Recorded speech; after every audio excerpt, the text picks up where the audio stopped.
才下飞机就跑到这个狐狸精家里来，你什么意思啊？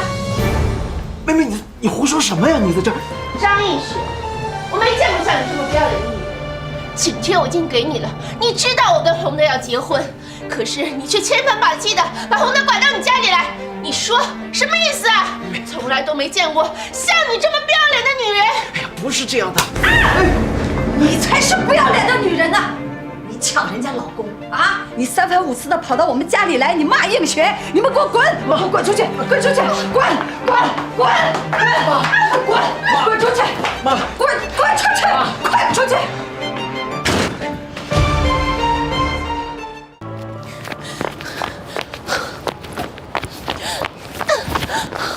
妹妹，你到底在做什么？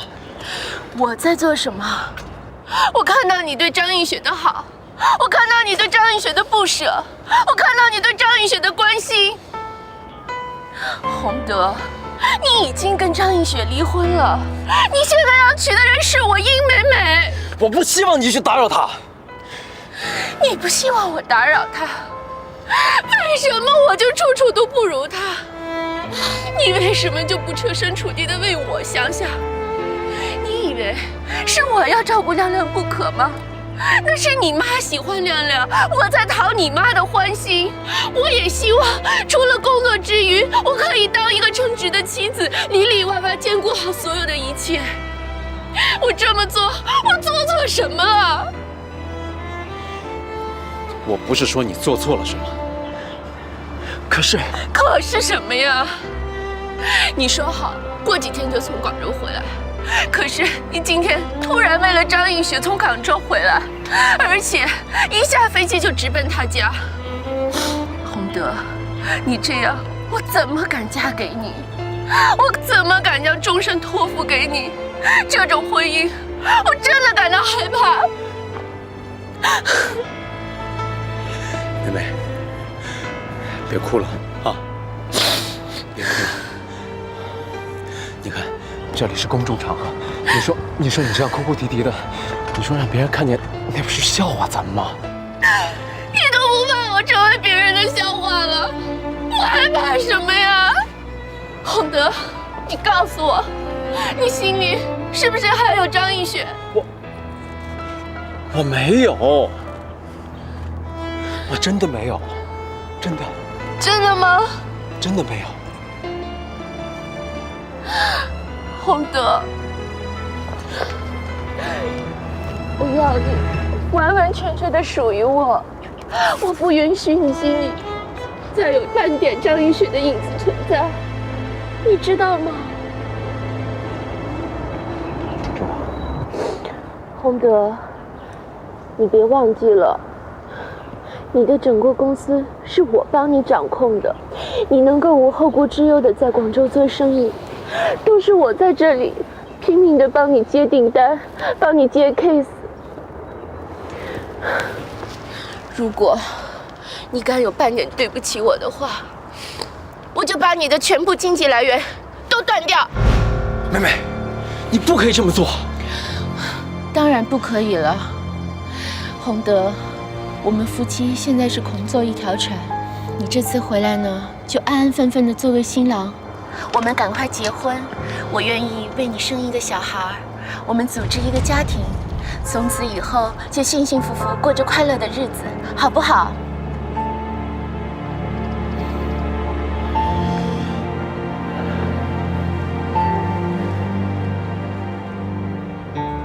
妹妹，有件事情我要跟你说一下。我这次这么着急从广州回来，是因为陈老板打电话给我，说国外有厂商过来，要我马上过去接洽，所以才这样的。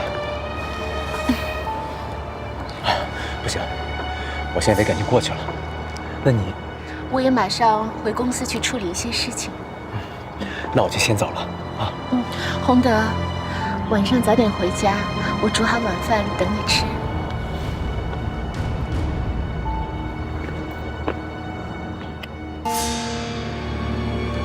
先走了啊。哼，真是没种，吓你一两句，还不是得乖乖的听话吗？哼。你在这儿做什么呀？哎呀，不错呀，这场戏表现的真的挺精彩的，软硬皆施。你挺厉害呀。你也不差啊，居然连我老公坐哪个航班回来都知道，还能在第一时间的通知我。要不然怎么能配得上当你的朋友呢？像你这么能干，你要多少钱我都愿意给你。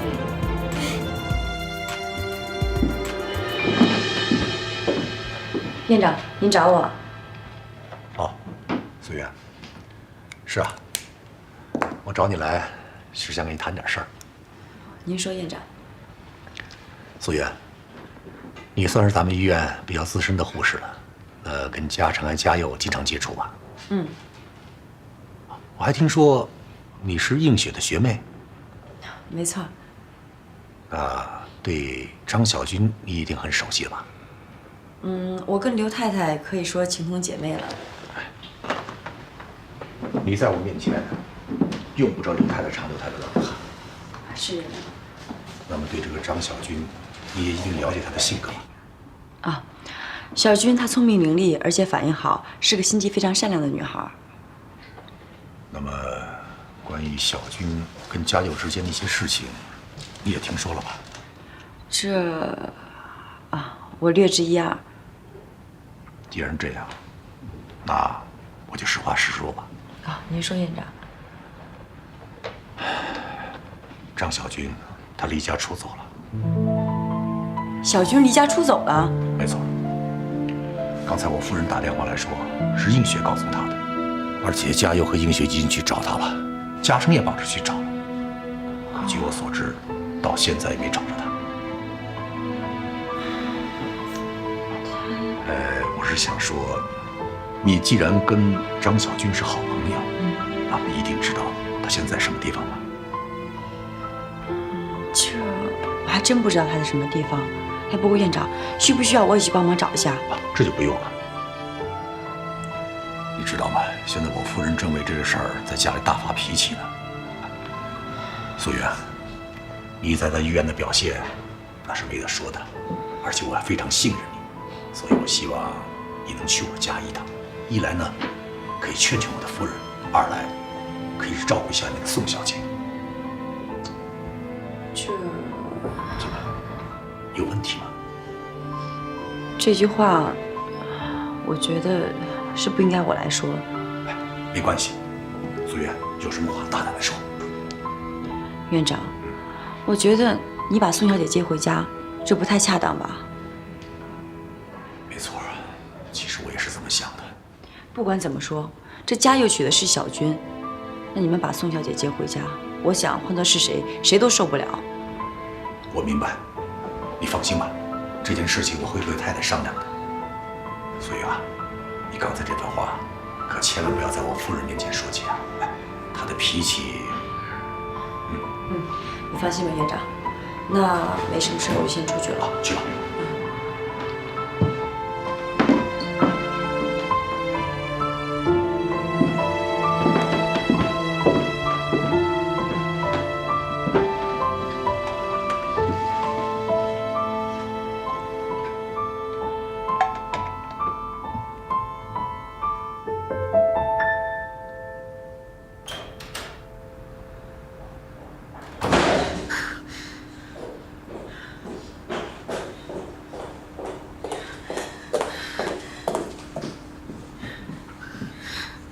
你这是怎么了？妈，我在这儿正心烦呢，你这又是怎么了？都是嘉诚的。嘉诚又怎么了？哎呀，张小军离家出走了，嘉佑现在到处都在找他，连那个张映雪都被叫走了，我正在这儿生气呢。妈，就是为了这件事。嘉佑是小军的老公，他去找他是天经地义的事。映雪是他姐姐，去找他也是应该的。可是嘉诚呢？嘉诚怎么了？他借这个机会去张家找张映雪了。不会吧？妈，我刚刚就是在张家跟嘉诚吵了一架才回来的。你怎么总是吵架呀？你这天天吵，你要吵到什么时候啊？你这是我江兰，你说你这做大嫂的什么时候才能懂事儿啊？啊，我现在正为嘉佑的事情在烦心呢。你知不知道宋香怀了嘉佑的骨肉？妈，你确定她肚子里的是嘉佑的骨肉？连嘉佑自己都承认了。我准备把那个宋香带回家里来住。原来是你要把宋香带回来，难怪张小军要离家出走。那你说我该怎么办？那宋香她怀了我们刘家的骨肉，我总不能让她在外面吧？啊？你说你也是，跟嘉诚两人结婚那么长时间了，肚子里边是一点动静都没有。我可是很急呀，你不能让我们刘家无后吧？妈，这种事情你怎么能怪我呢？嘉诚3天2头就冷落我，跟我吵架，他根本不把我当老婆看嘛。你说你跟嘉诚关系搞得这么僵，两个人是天天都吵架，你总不能让我这个当妈的去逼着嘉诚天天来陪你吧？你说是不是？宋香现在怀了我们家的骨肉，而且呢，我听妇产科的医生说，宋香怀的这个孩子是个男孩。他肚子里的孩子居然是个男的。我跟嘉诚结婚这么久了，还没有身孕，现在刘家却有一个孩子即将出世，那么将来刘家的医院、房子、财产，不全都是这个孩子的了？不行，不能让这件事情发生，绝对不可以。杨兰啊，你现在先别管嘉诚的事情了，我呢准备把素云叫回来，帮助照顾宋香。哎，杨兰，你发什么呆呢？哦，妈，你要我帮什么忙啊？她是有身孕的人，需要多陪陪她。你说你这做大嫂的啊，没事儿多给她炖点补品，给她补补身子。等宋香把我们家的孩子平平安安的生下来，我就心满意足了。好，我知道。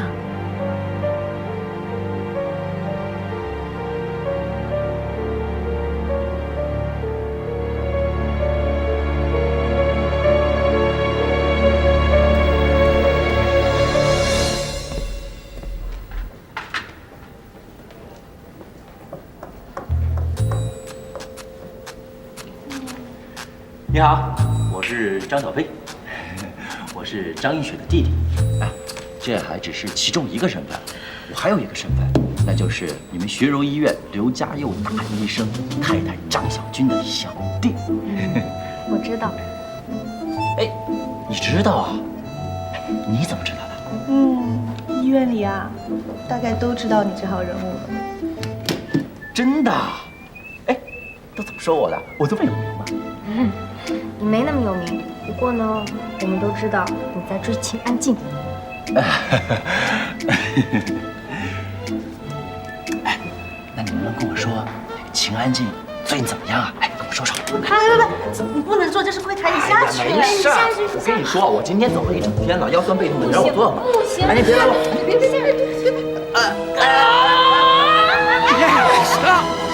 张小飞，你真的太过分了啊！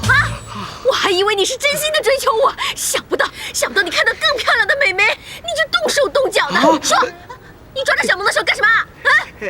安静，你误会了，刚才啊，他就闭嘴！什么叫做误会啊？你们当我秦安静是白痴啊，是傻子啊？我混社会好歹也好几年了，什么事情我没见识过？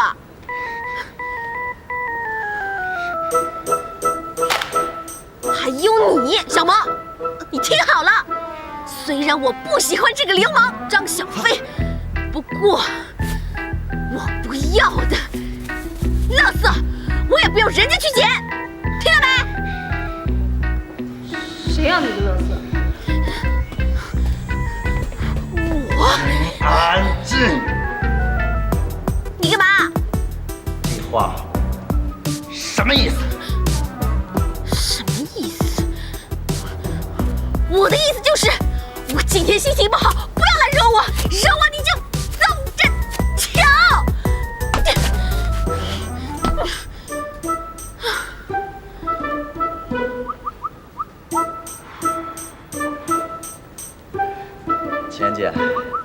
你有什么好心情不好啊？我当然心情不好了，都怪那个死刘家佑，他抛弃我，去娶你那个姐姐张小军就算了，现在他又把那个叫做宋香的女人肚子给搞大了，你气死我了！你说什么？你耳背呀！我说什么？我说你那个不要脸的姐夫刘家佑，把一个叫宋香的女人肚子给搞大了。现在刘家佑把那个女人接回刘家去住，所以你姐姐张小军也已经离家出走了，听懂了没？我二姐离家出走了？你说我二姐离家出走了？是啊，我看她不光是离家出走那么简单，根本就是借机去找她的老情人。你胡说八道！我哪里胡说八道了？照片你不都看过了吗？啊，家佑也知道这件事情啊。搞不好我们家家佑是趁机要休掉你姐姐张小军的。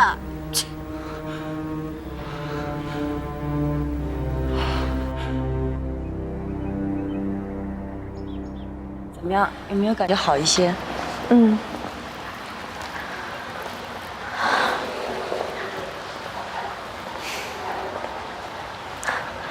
其实你不用扶着我的，我自己也可以。没关系，院长夫人要我回来照顾你，我当然得尽心尽力。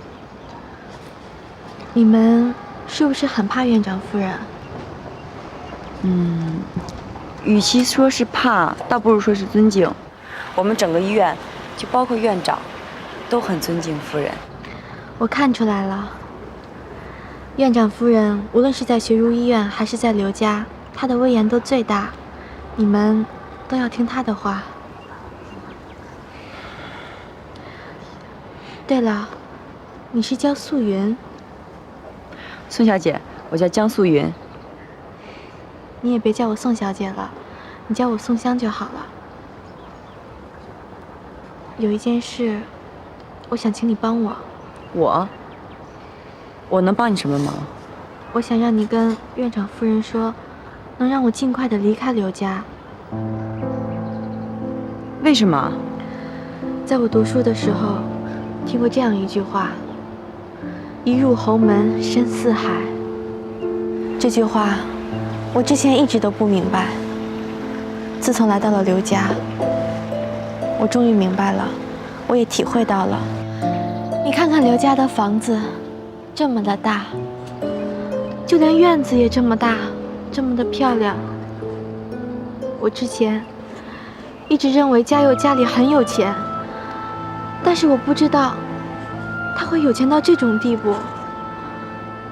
对于我来说，我是一个贫困家出生的孩子，这对于我来说实在太不相配了。我也很不自在，我甚至觉得很不自由。宋小姐，我不知道你说这话是真是假，但是你可知道，有多少人想挤破头的进这个刘家？那也包括家佑的太太吗？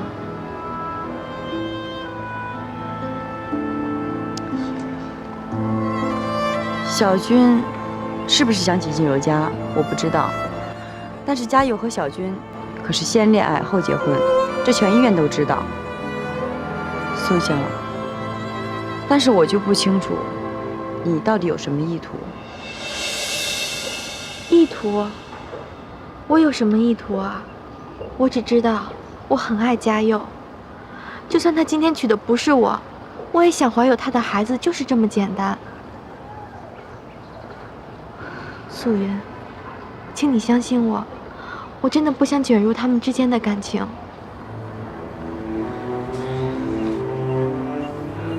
宋香，可是你现在已经卷入进来了。如果正如你所说，你不想进这个刘家，那你完全可以离开啊。你可以找院长夫人说清楚，这脚长在你腿上，如果你想走的话，好像没有人可以拦得住你吧？原来你们在这儿啊！难怪我在屋里找了半天找不到人。刘太太，刘太太，宋香，你是有身孕的人，虽然说走走对你是好的，但是也不能走太久。走吧，进屋休息。我没事，我不累。你不累啊？可是我们全家都很累呢。你这句话是什么意思啊？你肚子里面不是怀着家佑的骨肉吗？这件事，我刚才也跟素云说起了。哦，素云，那你是怎么跟她说的？我没有说什么。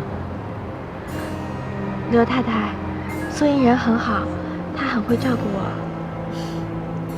宋香啊，我是家佑的大嫂，你也别叫我刘太太，你就跟家佑一样叫我大嫂，要不然叫我杨兰姐也行啊。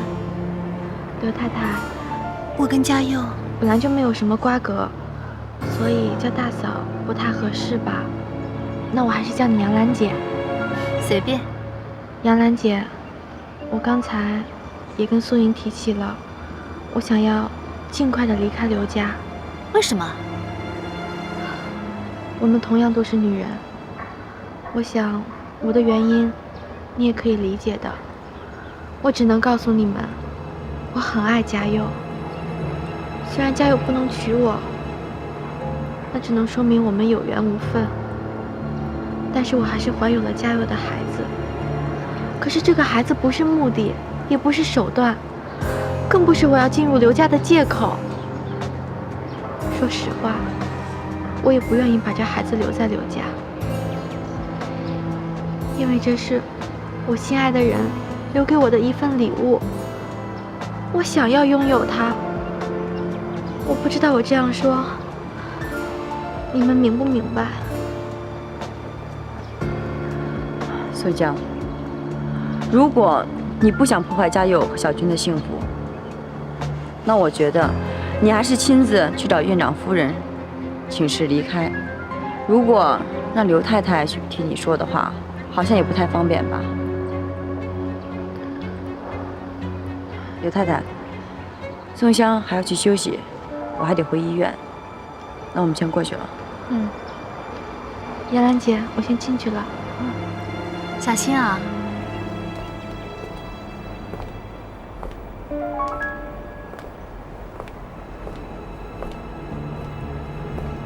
这个宋香看起来真的很爱家佑，听她的口气，看她的表情，她不是一个很有心机的女孩子。更何况我婆婆一心一意想要把她留下来，生下刘家的子孙。看样子我婆婆是不可能会让她走的。如果她不走，那就是张小军该走了。哎呀！你一直抓住我干什么啊你？你太过分了！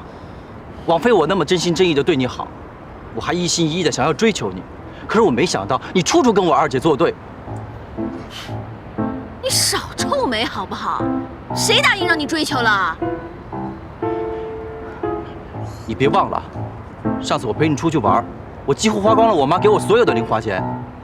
哼，你到现在还在拿零花钱啊？你妈给你零花钱是多少啊？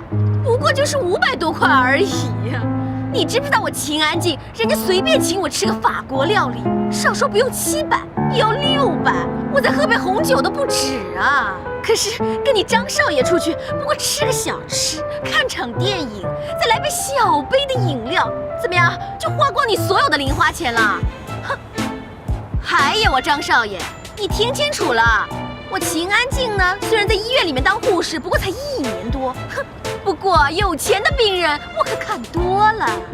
你知不知道啊？有多少那种有钱人追求我秦安静？哼，我都不屑一顾。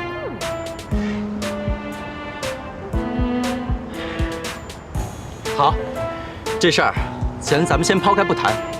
你说，你为什么对我二姐怀有敌意？我对你二姐怀有敌意？你知不知道刘家佑本来是我的，是你那不要脸的二姐硬是把我的刘家佑抢走的。你胡说！我哪里胡说了？不信你去医院问看每个人，有谁不知道家佑是我的？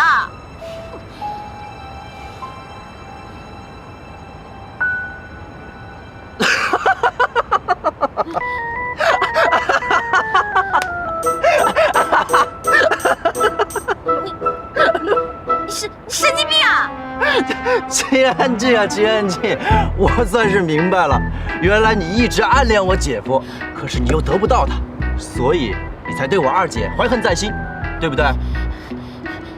你胡说八道！我没胡说。我告诉你啊，从今往后，你不许再说我二姐的坏话。什么叫做我说你二姐坏话？明明是你二姐在外面做那些龌龊的事情，不用我说，全世界都会知道啊！还有啊，张少爷，我刚才已经告诉过你了，明明是你二姐自己在外面偷汉子，搞婚外情，所以也难怪我的家用会在外面有一个宋香啊！喂，这件事情无凭无据的，你别瞎说。什么叫无凭无据啊？这在网络上都广为流传了，还说没证据吗？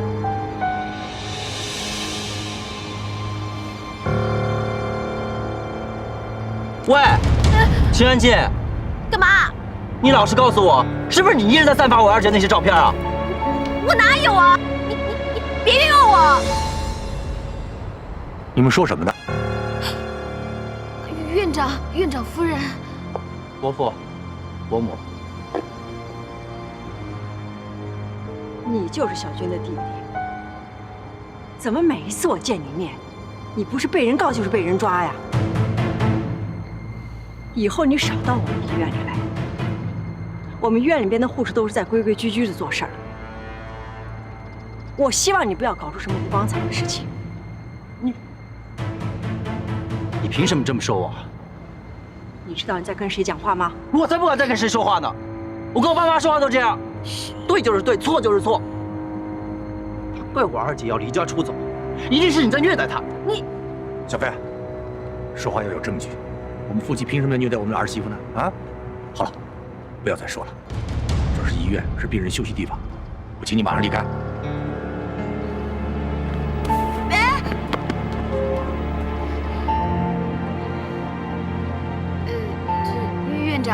院长夫人，如果没什么事，那我先去忙了。等一等，院长，您还有事吗？你刚才说小军有什么照片？没有啊。秦安静，去我办公室。哎呦，倒霉死了！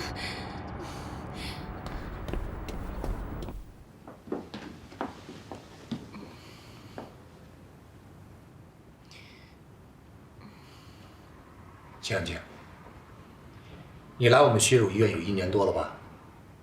嗯。其实啊，对你的事儿我还是比较清楚。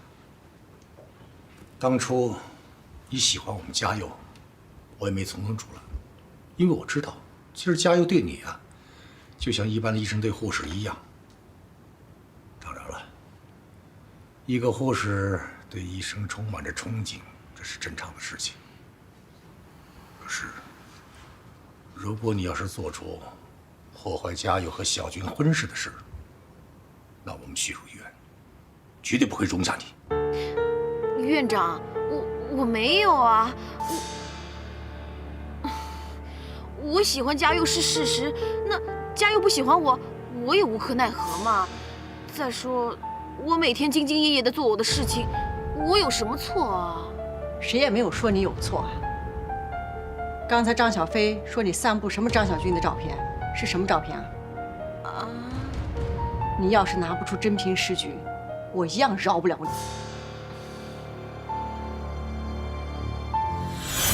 其实我婆婆对那个宋香也没什么好感，她要的只是她肚子里的刘家孙子。真的吗？我这可是在帮你啊！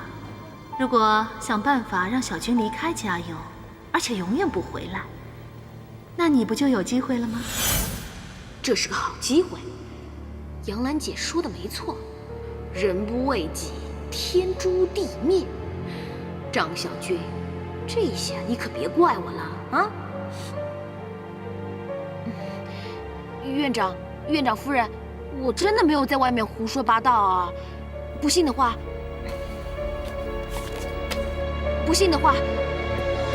你们看，这个就是之前在医院里面流传的照片啊。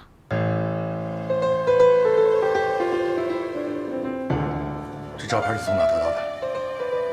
说。就是网络上下载下来的呀。什么？这些照片都在网络上散布了？这怎么可以啊？这院长夫人，反正这照片上真的就是柳医师他太太张小军嘛，真的不是我胡说八道是吧？啊？安静。这照片还有谁知道啊？说。就我啊，还有那个小燕、小萌啊，还有1、2个护士知道。金安姐，一会儿你把这些人全都叫到我这儿来。院长，你要把我们全部都开除啊？我不是这个意思，我是希望你们这些人把嘴巴闭紧一点，知道吗？知道了。不过这些照片看上去是小军跟嘉佑结婚之前拍的。散布这些照片的人，一定是心怀恶意、心怀不轨的行为。在没有把这件事情查清楚之前，如果你散布出去，我就开除你们。知道了，知道了。这不你的事儿，你先走吧。哎，等等。啊。这件事情再不能让任何人知道，你明白吗？我明白了，院长。去吧。我先走了。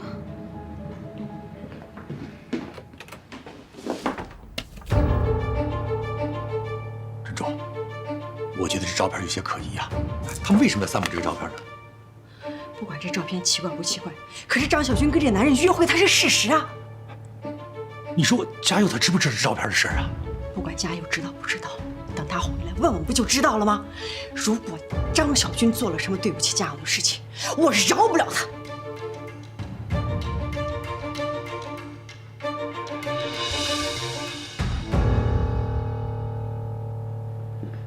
什么？你把小军赶了出去？我那哪叫赶呢？我只是说了2句嘛。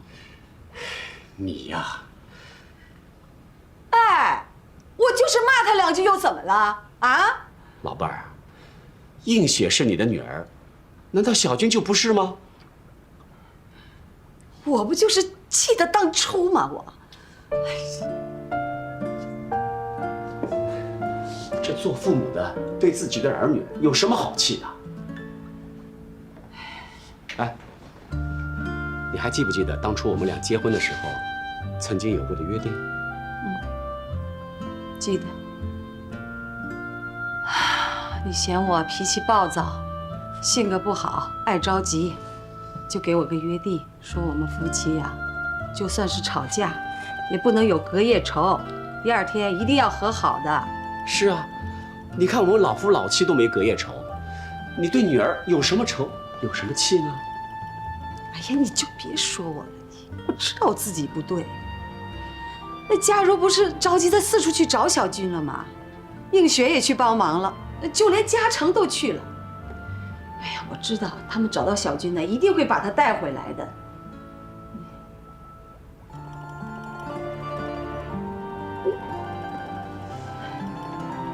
你说我又说的不对了？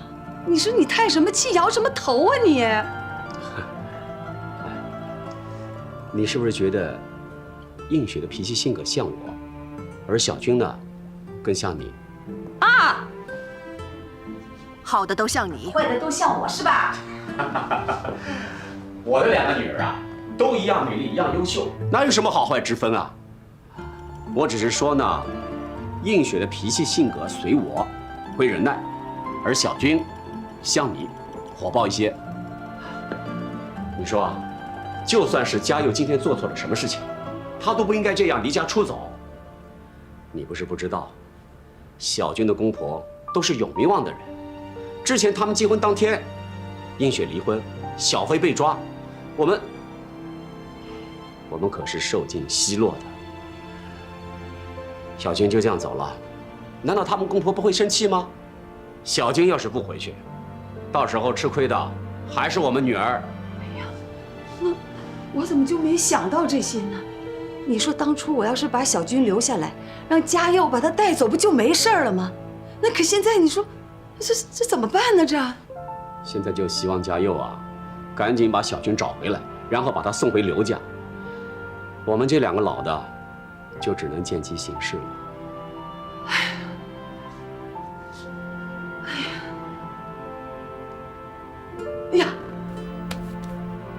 哎呀，到点了，不好了，快穿衣服走。什么事儿啊？哎呀，能有什么事儿啊？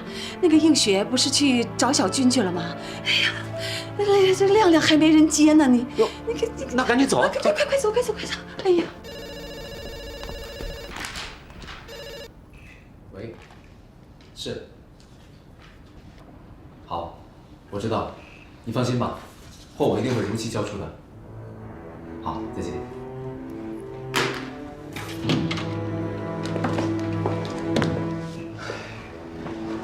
美，你不是说你要先回办公室办公的吗？我办完 case 回来，秘书就告诉我，有一大堆的电话要找你，我打你的电话又打不通，你到底干嘛去了你啊？哎呀，我都快累死了。我本来是要回办公室的，可是我半路遇到一个客户，我就跟他聊了一会儿，结果手机也没电了，也没有带电池，所以。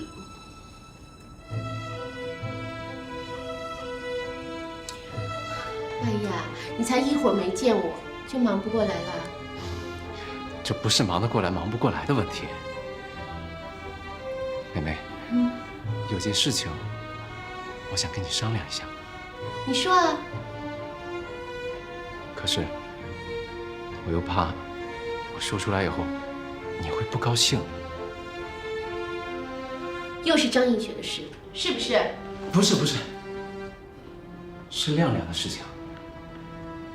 妹，我们马上就要结婚了，可是亮亮他对你这样的一个阿姨，不是很满意，所以。什么？亮亮会对我这个阿姨不满意？也许现在他是对我这个阿姨不满意，可是我们结婚以后，我就是亮亮的新妈妈了，他一定会对我这个阿姨特别满意的。就像你妈妈，不是也对我特别满意吗？是的。可是，妹，你看这样好不好？我觉得，还是把亮亮交给映雪去带比较好。我不同意。为什么？洪德，我之前已经跟你说过了，我会为你生宝宝，生多少个宝宝都行。可是，毕竟我们现在还没有爱情的结晶。而你妈妈担心洪家无后，所以特别的疼爱亮亮，真的是往心坎里疼的那种。我不能让你妈妈误会，我是因为了要跟你结婚而不愿意照顾亮亮，所以无论如何一定不可能把亮亮回到张映雪的身边。可是，妹，洪德，你放心，结婚以后我会好好的孝顺你母亲，好好的照顾亮亮。你呢，就去广州放心的做生意，这里所有的事情都交给我。好不好？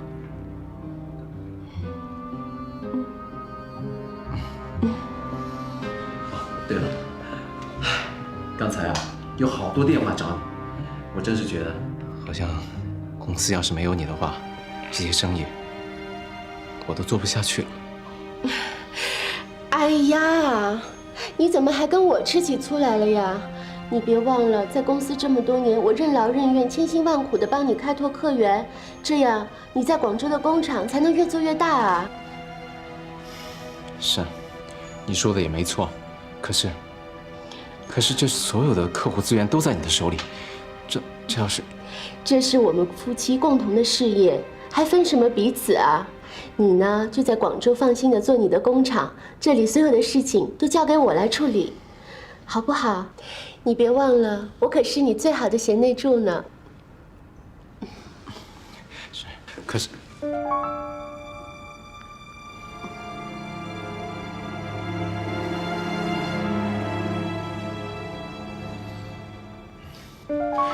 哦，对了，你知道吗？妈妈这几天特别好，还帮我们布置新房呢。真的？不过什么？不过她好像特别想念亮亮。自从张家上司莫名其妙的把亮亮接走以后，妈妈说今天一定要亲自到学校等亮亮回来。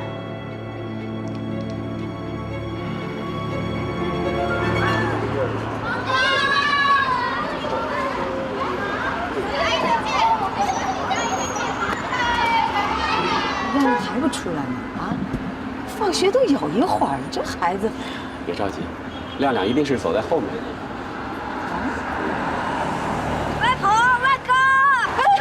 亮亮，来，快过来！外公，外婆！亮亮，奶奶，快跟奶奶回去。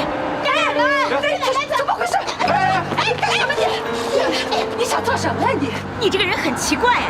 我带我孙子回家有什么不对吗？当然不对呀，你有什么理由啊？什么亮亮是你的孙子，你是他的奶奶，你就可以到学校来把他接走？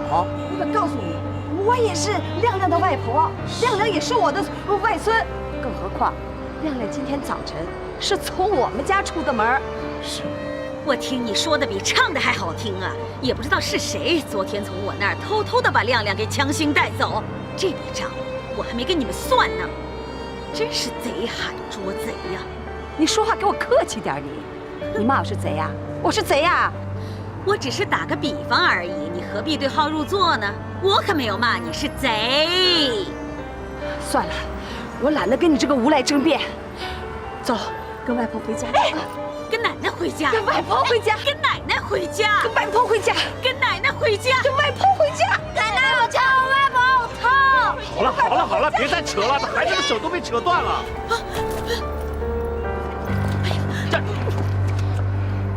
你得赶快放手啊你！为什么我先放？要放也是你先放。我告诉你啊，我一定要把亮亮带回去。你别做白日梦了你。洪太太，你听我说，按照我们之前的约定呢，今天是礼拜5，明天是礼拜6，就差那么一天，你就让亮亮跟我们回去吧啊！这话都是你们一家人说了算吗？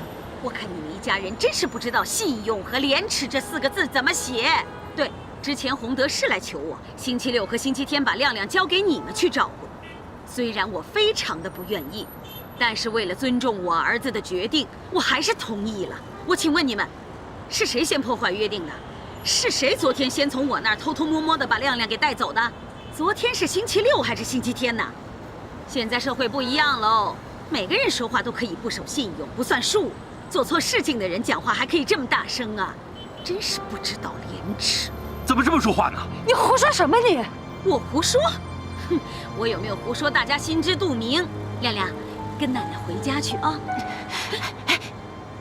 亮亮，你怎么不乖啊？来，到奶奶这边来。奶奶，我要找妈妈。亮亮，奶奶不是告诉过你，那个女人已经不是你妈妈了？怎么对孩子这么说话呢你？要不然我怎么说呢？对了。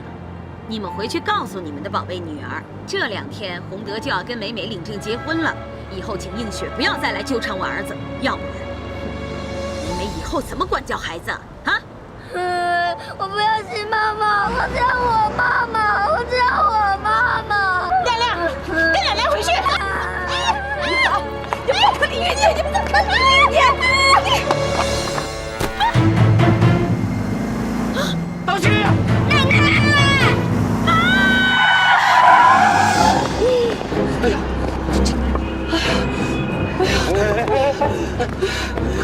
没事吧？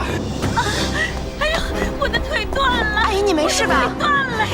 不是我撞的呀！怎么样？好痛啊！奶奶，你没事吧？没事，刚才我看见车没碰到你。你先走吧，没事了啊。行，谢谢。你怎么让他走了？我的腿都断了呀！奶奶，你也没有事。走吧。啊！校长，好痛啊！映雪啊，小军还没有找到啊？你放心，亮亮我们就接到了，只是洪德他妈妈的脚，妈妈脚好像断了呀！啊？什么？你和嘉诚在一起啊？好，我们现在就是在那个学校的外面，你快点来啊！哎，哎，好好。一定是拧伤了吧？我的腿！哎，你别叫了啊！算你好运呢，我女儿啊，已经和嘉诚过来了，要把你接到医院去呢。啊？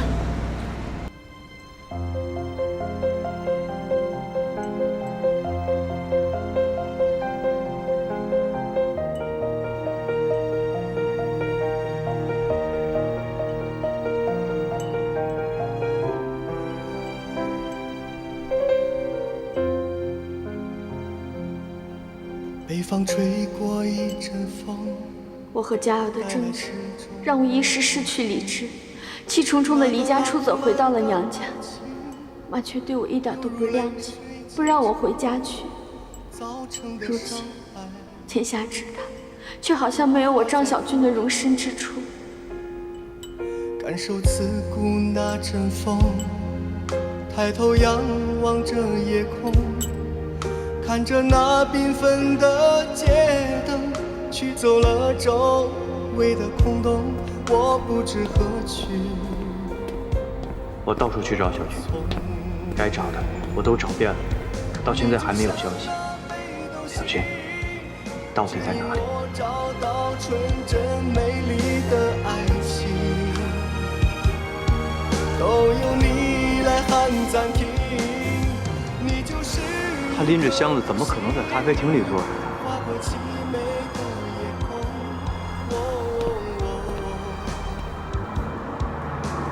算了，既然来了，就去看看吧。小军，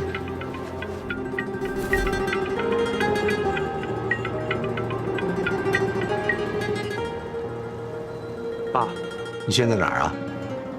我四处转一转，看看能不能找到小军。你先别管小军了，马上回家一趟，我有事跟你说。爸，好了，赶紧回来。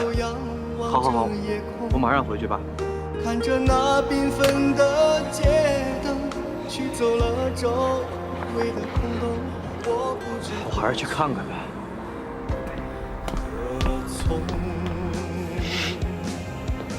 小姐有什么需要帮忙的吗？哎呀，我要去趟洗手间，这边请。都由你来喊暂停，你就是一颗流星，划过凄美的夜空。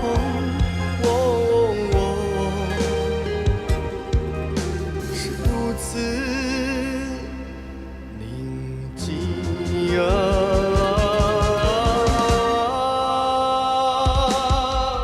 你就像那北斗星，指引我找到纯真美丽的爱情，都由你来喊暂停。你就是一颗流星，划过凄美的夜空。是如此。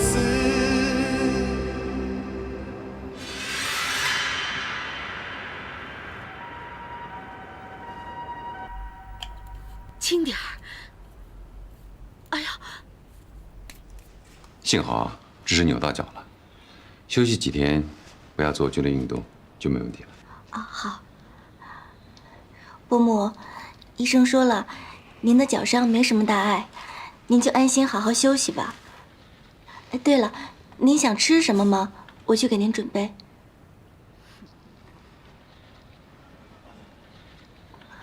嘉诚，谢谢你啊。你跟我不用这么客气。妈，你打电话到公司说你进医院了，我这小心脏都快吓出来了。妈，你怎么受伤了呀？今天放学我去学校接亮亮，你不知道，这个女人他妈竟然不让我接亮亮回去，还把我推到马路上，害我差点被车撞死啊！张一雪，你的家人怎么这么狠心啊？居然要谋害我婆婆的性命！不是这样的。你还狡辩？你难道说我婆婆在说谎吗？难道说你家人没有谋害我婆婆性命吗？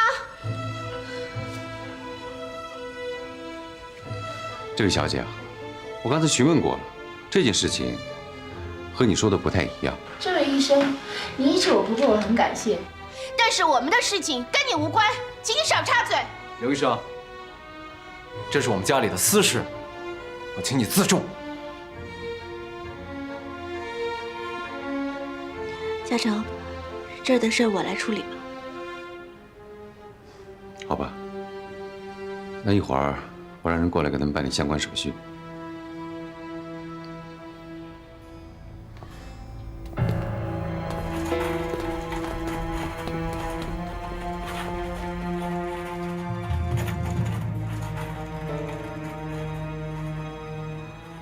伯母，如果今天的事儿是因为我父母让您受伤了，那我代他们向您道歉，对不起。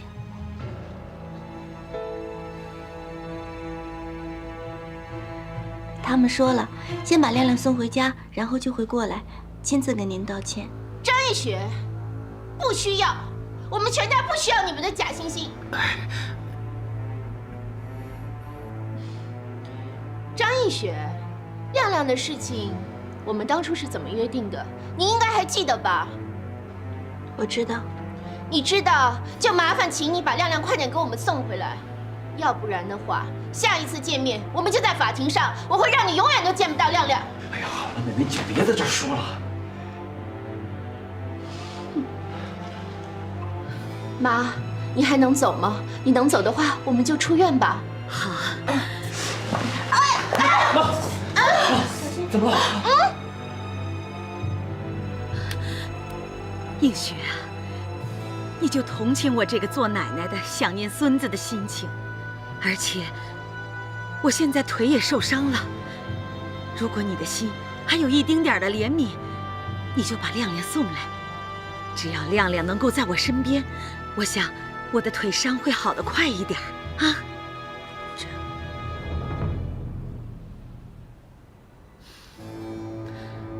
我这年纪大了，命就像纸一样薄，就像今天这么一摔，还好只是腿扭伤，这要是运气不好，这不就被车子给……妈，你胡说什么呢？你在这儿。映雪啊，洪德就要跟美美结婚了，我希望在他们没有孩子之前，我能够全心全意地照顾亮亮。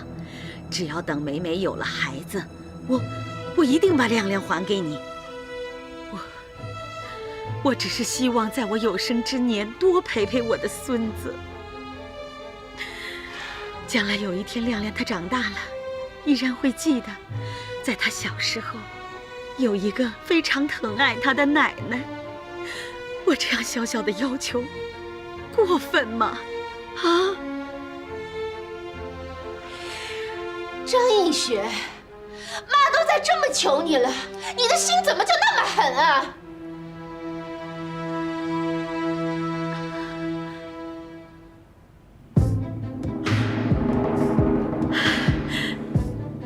好，这可是你亲口答应的，你不许再有小动作和耍心机了。好了好了，我的腿已经不重要了。妹妹，快去办手续结账，妈要出院了，快！哟，这不是我的老同学江素媛吗？美美，打从护专的时候就你最敬业，怎么做护士这么多年，结婚了吗？啊，你还没结婚啊？小心变成嫁不出去的老处女哦。没关系啊，我宁愿当老处女，也不愿意做抢别人老公的狐狸精。你说什么呢？梅梅，别再说了。你说谁呢？你说谁是狐狸精？你给我说清楚了。我说谁，你应该听得最清楚。殷美美，映雪姐在学校的时候最照顾我们，没想到你心肠这么狠。你的所作所为，我想全班同学都觉得可耻。从此以后，我江素云跟你殷美美毫无瓜葛，别说是同学，我连认识你都觉得很可耻。好，这是你说的，记住你今天说的话。梅梅，你赶紧去结账吧。病患的手续我已经交给护理站的小萌，你还不赶快去？你等着。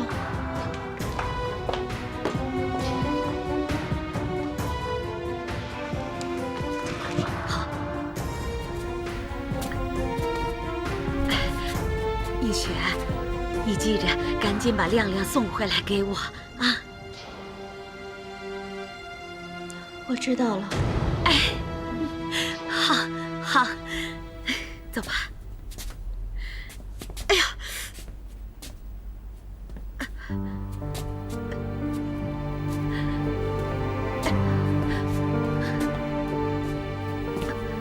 玉学姐，你就是因为太善良，才会被他们欺负。我不是说过了吗？这丈夫的心不在你这儿了，你怎么挽回都没用。哎，对了，小军找到了吗？那这样，既然没找到的话，下班以后我也帮忙找一找吧。谢谢啦，素月。我想，小军个性倔强，加上被我妈拒绝了，我想她肯定会躲起来的。这宋小姐呢，已经住进刘家了，这才是我最担心的。实不相瞒，我去照顾她的时候，她一再跟我保证，绝对不会破坏家友和小军的幸福。可是，如果你看到小军的话，还是劝她早点回来吧，别因为一时冲动破坏了一辈子的幸福。谢谢。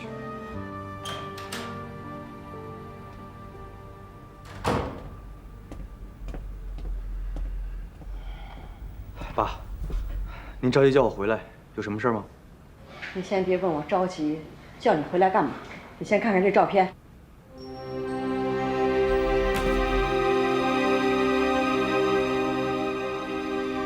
妈，您怎么会有这张照片？你不要问我为什么有这照片。这个照片上的张小军戴的是不是你们的结婚戒指啊？那这照片是不是你们结婚之后拍的？嘉佑，没想到这个张小军居然能做出这么不要脸的事情，你怎么处理这件事情？爸妈，不瞒你们说，这件事情我早就知道了。什么？你早就知道了？这……你说你早知道小军出轨的事儿？爸妈，我觉得这件事情还不能着急下定论。你们不觉得这张照片拍摄的角度很奇怪吗？所以我一直怀疑是有人故意设计小军，害小军。你说是有人故意设计的？妈，你先别激动。刚开始我看见这张照片的时候，我也很激动，也很难过。可是我一直在怀疑这张照片的真实性，我一直没有拿出证据来，所以我也一直没有开口。嘉佑，我告诉你，不管这张照片是不是有人故意设计，但这照片上的张小军跟着男人搂搂抱抱，这成何体统啊？你让我们这刘家的脸面都往哪放啊你？妈，嘉佑，爸问你一句话：你既然知道张小军他是出轨的事情，那这件事你打算怎么处理啊？因为这张照片拍摄的这个男的看不见脸，我一直想查出来这个男的到底是谁。可是还没等我查呢，这不宋香的事情又发生了吗？嘉佑，不管怎么说，你让小军把这件事情来给我当面解释清楚。我绝对不容许我们刘家有这种破坏名声的事情出现。如果是他婚后出轨，我告诉你，我是绝对不会原谅他的。妈，老婆，我觉得刚才嘉佑说的没错啊，咱们是应该把小军叫回来，好好问个清楚。你不是一直强调要保护我们刘家的名声和我们学儒医院的名誉吗？你现在就让两个孩子离婚，这传出去多难看呀，是不是？离什么婚呢，爸？我不离婚。妈，我爱小军，我绝对不同意跟小军离婚的。我并没有说让你跟小军要离婚啊，但是，如果他张小军做了对不起我们刘家、对不起你的事情，那就另当别论了。在这件事情还没有摆平之前，他居然跟我离家出走，光看这些照片就已经把我气了个半死啊！还有，嘉佑，我的脾气你可是知道的。虽然我曾经说过我们刘家不许有离婚的事情发生，但是如果真是把我惹急了，他那个张小军就不要再进我们刘家的门了。妈，你……嘉佑，这件事情我跟你妈会处理好的啊。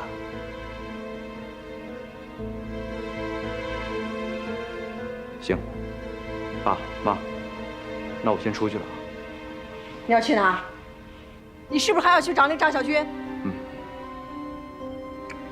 哎呦，加油，我的儿子，你怎么就那么拧呢？啊？那个宋香现在肚子里怀的可是你的儿子啊，我们的孙子啊，他现在就在楼上住着。哎，你是不是应该上去好好的安慰安慰宋香呢？哎，加油！你妈妈说的对，于情于理你都应该看看这个宋香啊。至于小军吧，放心吧，我想过用不了多久他就会回到娘家的。到回娘家以后，我希望你们娘家的人把他带到咱们家来，到那时候我们好好跟他谈谈。嗯。好了好了，别念了啊！去啊啊，赶紧去上楼去啊！快去！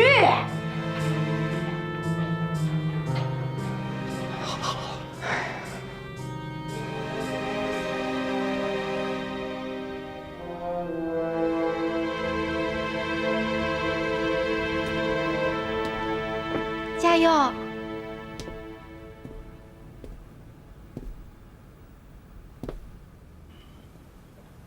怎么样？住的还习惯吧？还好。还好。唉，你的目的算是达到了。我什么目的啊？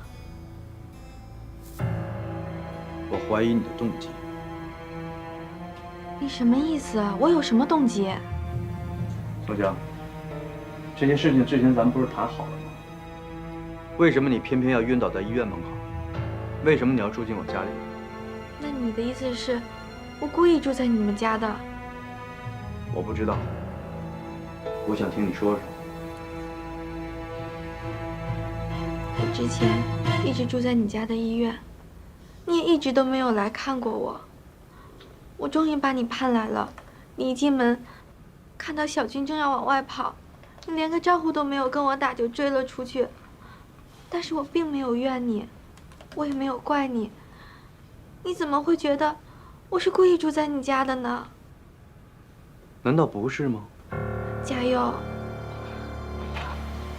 我们上次已经说得很清楚了。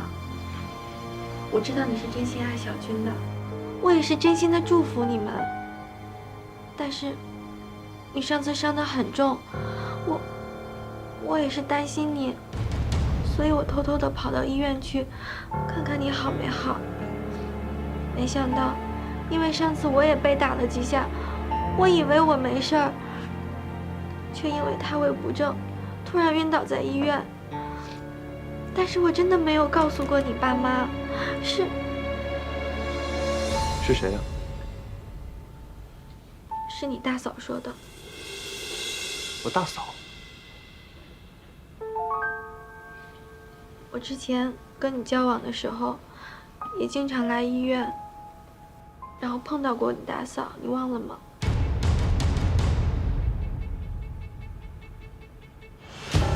也是因为你大嫂，你妈妈才来找我的。我已经很多次要离开医院了，可是你妈妈她坚持把我留下来，包括让我来你家，也是她强迫我的。你以为我愿意待在这儿吗？你以为我稀罕你家的别墅这豪华的房间吗？我觉得对于我来说，这就像一个鸟笼一样，我宁可走。加油，也请你让我走。哎，